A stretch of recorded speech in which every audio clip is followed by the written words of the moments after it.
This isn't your typical expat story. We haven't packed all of our stuff up and shipped it across the ocean to move permanently. Instead, we're finding a way to manage lives between Canada and Italy that lets us experience the best of both worlds. I'll reveal how we navigate Schengen rules and build local community connections and balance our time between two countries without giving up either place. So if you've been considering an international move, but are hesitant because you don't want to lose your connections with your home place, you might be interested in how we're moving to Italy, kind of.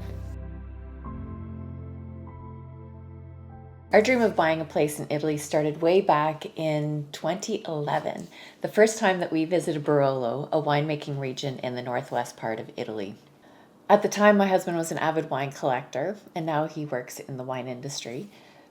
But many of our vacations took us to various wine regions around the world, and we'd already been to many parts of Italy. But something about this place was different. We immediately felt at home here. And it wasn't just the stunning landscapes with the rolling hills as they approached the Alps. Obviously, the food was fantastic. The exceptional wines are what drew us there. But it was also just the casualness and the laid-back nature. Everybody was so friendly and welcoming that we just knew. We started planning, in fact, we're like, someday when our son's off to university, we're coming back and we're going to get a place here. We just absolutely loved it.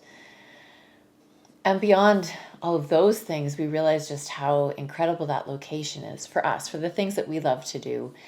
There's fantastic cycling, great hiking either through the vineyards or in the mountains close by. You can ski almost all year round in the Alps.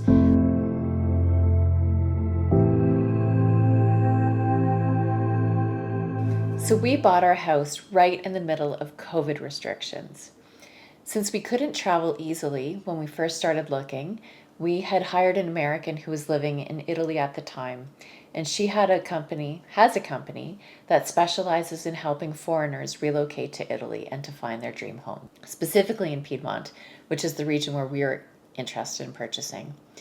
So we hired her, and she did video walkthroughs for us, highlighted, concerns about the properties, had conversations with the sellers, also helped to identify and guide us through the Italian buying process as well. Absolutely invaluable. It was really, really helpful. In fact, we almost bought a property sight unseen, but unfortunately, for various reasons, the deal fell through. Now, I was devastated at first because I'd been searching for months and felt like this was the place for us. And there was nothing else on the market that really compared. And we were looking in a very particular region, very specific village that we wanted to be in, and there really wasn't anything else out there.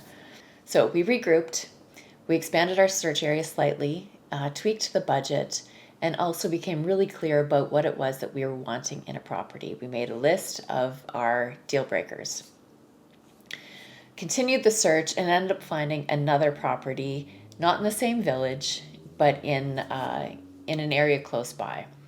So in October 2021, when we returned for a holiday, we had the opportunity to walk through the house ourselves. We absolutely fell in love and made an offer, and then closed the deal in December. So that required me to return back to Italy to sign all the paperwork. Now, this was a really interesting experience, something that was completely different than what we'd experienced in Canada purchasing properties, where the process is quite anonymous. You never meet the sellers and the buyers. Pretty much all of the deal signing is electronic. Whereas in Italy, I was sitting right across the table from the previous owner. The lawyer was at the end of the table, and he read through the entire deed and contract in Italian, which sounded so lovely. Then we both signed, and the deal was done.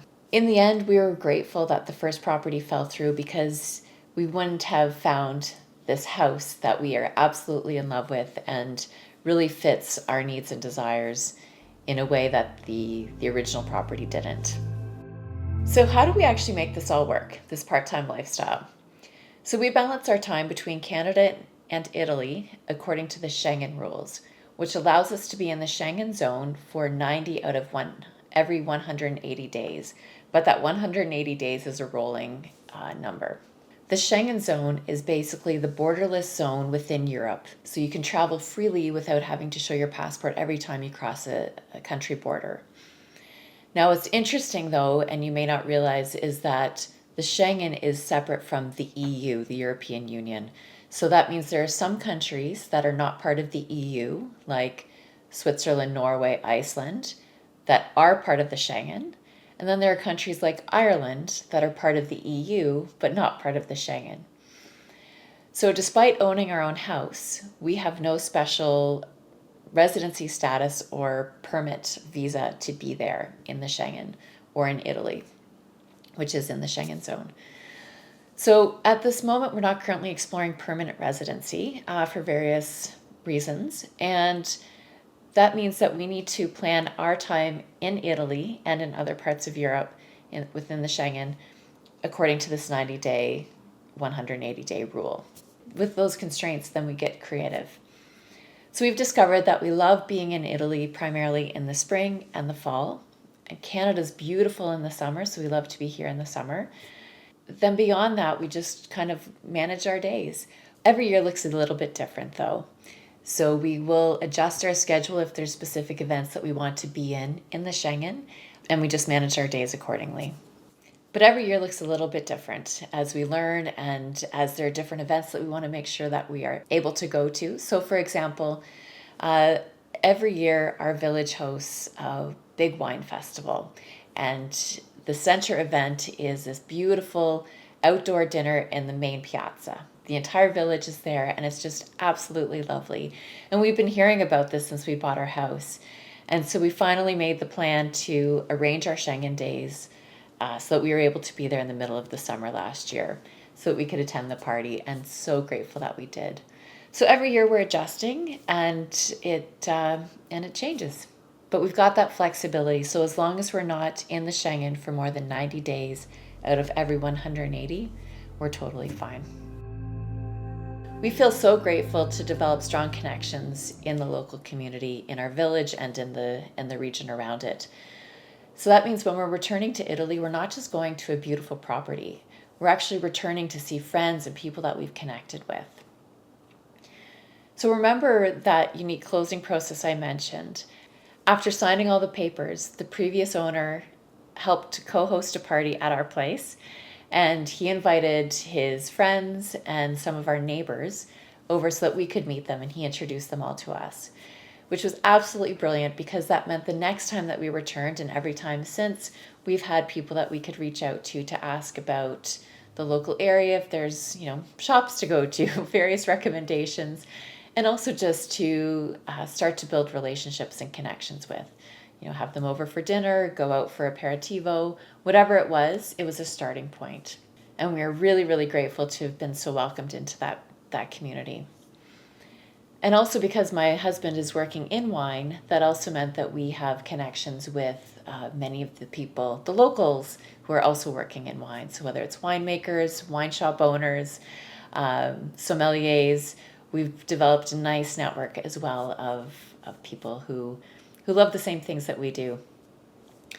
And then there's also the expat community. Other people from around the world who have chosen this particular region as their adopted home, who fell in love with it for the same reasons that we have. And so again, it's just been lovely to make connections with all of them too.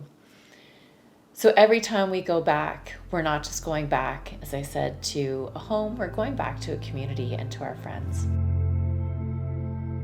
Now, it hasn't all been perfect, of course. There's certainly a steep learning curve, figuring out the nuances of a new culture and ways of doing things. And I constantly have this phrase going through my mind that was drilled into me when I was a teenager living in France for a year. The exchange organization kept telling us, or reminding us, it's not better or worse, it's just different. And they encouraged us to think of that not only when we were in our host homes in host country, but also when we returned back to our homes. Because of course there are practices that you see abroad that you wish you might have also back at home. And so that's our experience now as well. And so I'm constantly reminded of this phrase, it's not better or worse, it's just different. So there are definitely things in Canada that I feel are more comfortable, but there's also practices in Italy that I just absolutely love and miss when we're in Canada. So it's really just about approaching everything with flexibility and learning to adapt. Really, the hardest part of our part-time lifestyle is that no matter where we are in the world, we're always missing someone or somewhere that we love. At the end of the day, it's a pretty wonderful problem to have. Let me know in the comments if you're interested in hearing more details about any of the pieces I've mentioned today around the Schengen rules, the buying process, and just our experience of living this part-time life. And if you have experience as an expat, whether you're part-time expat or you've permanently moved, I'd love to hear from you as well. Thanks for watching. Ciao!